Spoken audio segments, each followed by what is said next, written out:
नमस्कार भक्तों भगवान श्री कृष्ण की परम श्रेष्ठ शक्तियाँ जो कि जीवन में सुख व आनंद पहुँचाने वाली कहानियाँ हैं।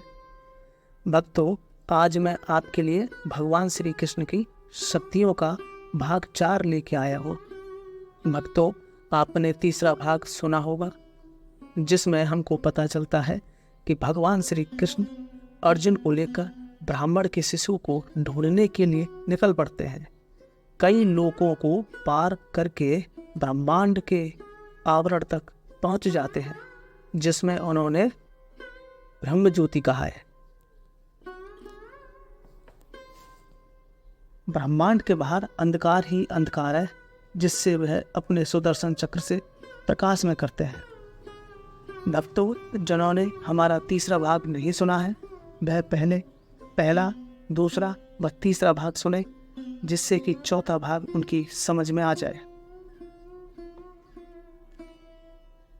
भगवान ने उस ब्रह्मांड के बाहर की ज्योति को ब्रह्म ज्योति कहा है। उन्होंने कहा है, यह ब्रह्म ज्योति मेरी आध्यात्मिक शक्ति का प्रकाश है। श्री कृष्ण ने अर्जुन से कहा, ब्रह्म ज्योति माया शक्ति के नाम से प्रसिद्ध मेरी बहिरंगा शक्ति के क्षेत्र से ऊपर है। जब तक व्यक्ति भौतिक जगत में रहता है उसके लिए ब्रह्म ज्योति का अनुभव कर पाना असंभव है। अतः भौतिक जगत में यह ज्योति प्रकाशित नहीं होती है, जबकि आध्यात्मिक जगत में यह प्रकाशित होती है। इसके उपरांत श्री कृष्ण तथा अर्जुन ने एक विशाल आध्यात्मिक सागर में प्रवेश किया। यह आध्यात्मिक सागर कर्णावर्ण अथवा बिरजा कहा जाता है, जिसका अर्थ है कि यह सागर भौतिक जगत की सृष्टि का मूल है। मृत्युंजय तंत्र नामक एक वैदिक ग्रंथ में कर्णावर्ण अथवा बिरजा का सजीव वर्णन है, जिसमें कहा गया है कि भौतिक जगत का सर्वोच्च लोक सत्यलोक अथवा ब्रह्मलोक है। उससे परे रुद्रलोक तथा महाविष्णु लोक है। इस महाविष्णु लोक के संबंध में ब्रह्म संहिता में कहा गया है, यह कर्णावरण जले बजती समयोगा। भगवान महाविष्णु कारण सागर में शयन कर रहे हैं। जब वे उच्छ्वास लेते हैं तब असंख्य ब्रह्मांडों की उत्पत्ति होती है। जब वे सांस लेते हैं तब असंख्य ब्रह्मांड उनके अंदर प्रवेश कर जाते हैं। इस प्रकार भौतिक सृष्टि का उदय तथा विलय होता है। जब भगवान श्री कृष्ण तथा अर्जुन ने सागर में प्रवेश किया उस समय दिव्य कांति का एक तूफान आने वाला था तथा कारण समुद्र का जल अत्यंत उद्वेलित था। भगवान श्री कृष्ण की कृपा से अर्जुन को अत्यंत सुंदर कारण सागर के दर्शन का अपूर्व अनुभव प्राप्त हुआ। भगवान श्री कृष्ण के साथ अर्जुन ने जल में एक विशाल जल महल के दर्शन किए। उस महल में रत्न निर्मित हजारों स्तंभ थे तथा उन स्तंभों की देदीप्यमान कांति इतनी सुंदर थी कि अर्जुन उस पर मुग्ध हो गए। उस महल में श्री कृष्ण तथा अर्जुन ने अनंत देव के विशाल रूप के दर्शन किए। अनंत देव को शेष भी कहा जाता है। भगवान अनंत देव अथवा शेषनाग सहस्त्रों फणों वाले एक विशाल सर्प के रूप में थे। उनका प्रत्येक फण मूल्यवान तथा कांतिवान रत्नों से सज्जित था, जो कि अति सुंदरता पूर्वक जगमगा रहे थे। अनंत देव के प्रत्येक फण में 2 भयंकर नेत्र थे। उनका शरीर सदैव हिमाच्छादित रहने वाले कैलाश पर्वत के शिखरों की भांति श्वेत था। उनका कंठ तथा जिहाएं नीली थी।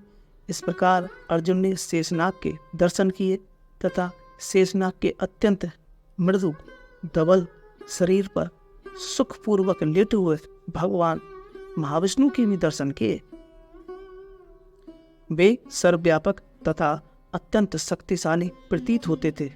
अर्जुन यह समझ सकते थे कि उस रूप में श्री भगवान को पुरुषोत्तम कहा जाता है। उन्हें पुरुषोत्तम, सर्वोत्तम अथवा श्री भगवान कहा जाता है क्योंकि इस रूप से विष्णु का एक अन्य रूप निकलता है जिसे भौतिक जगत में गर्भोदक स्यायी विष्णु कहा जाता है। भगवान का महाविष्णु रूप पुरुषोत्तम भौतिक जगत से परे है, उन्हें उत्तम भी कहा जाता है। तम का अर्थ है अंधकार, उत का अर्थ है ऊपर अथवा दिव्य, अतएव उत्तम का अर्थ है भौतिक जगत के कारण में क्षेत्र से ऊपर। अर्जुन ने देखा कि महाविष्णु के शरीर का रंग वर्षा ऋतु के नवीन मेघ की भांति श्याम था तथा वे अति उत्तम पीत वस्त्र धारण किए थे। उनका मुखमंडल मधुर मुस्कान से युक्त था तथा कमल दल के समान उनके नयन अत्यंत आकर्षण थे।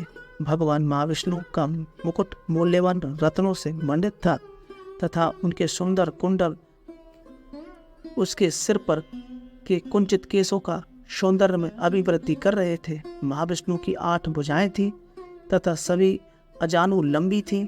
उनके कंठ में कौस्तुभ मणि शोभित थी तथा उनके वक्ष पर श्रीवत्स का चिन्ह था, जिसका अर्थ है कि श्री देवी का विश्राम स्थल। भगवान ने घुटनों तक लंबी कमल पुष्पों की माला धारण की थी। इस लंबी माला को वैजंती माला कहते हैं।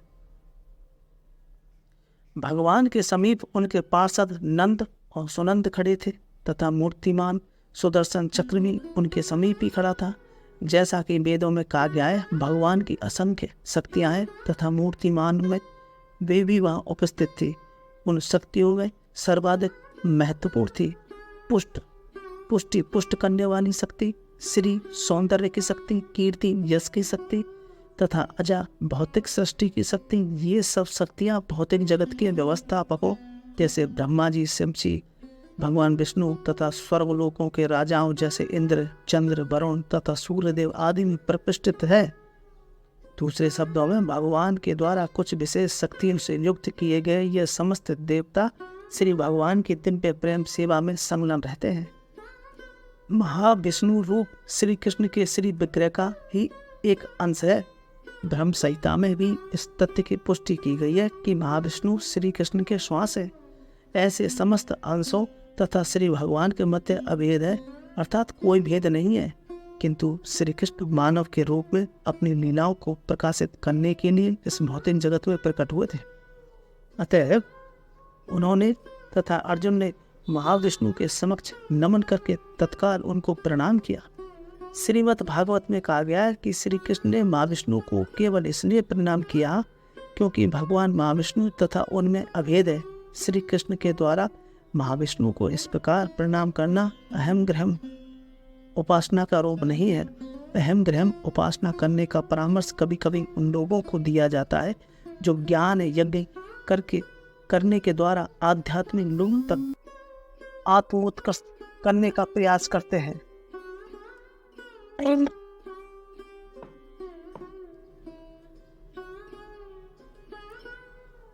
भक्तों, आज के लिए इतना ही, जिससे वीडियो काफ़ी लंबा नहीं होगा।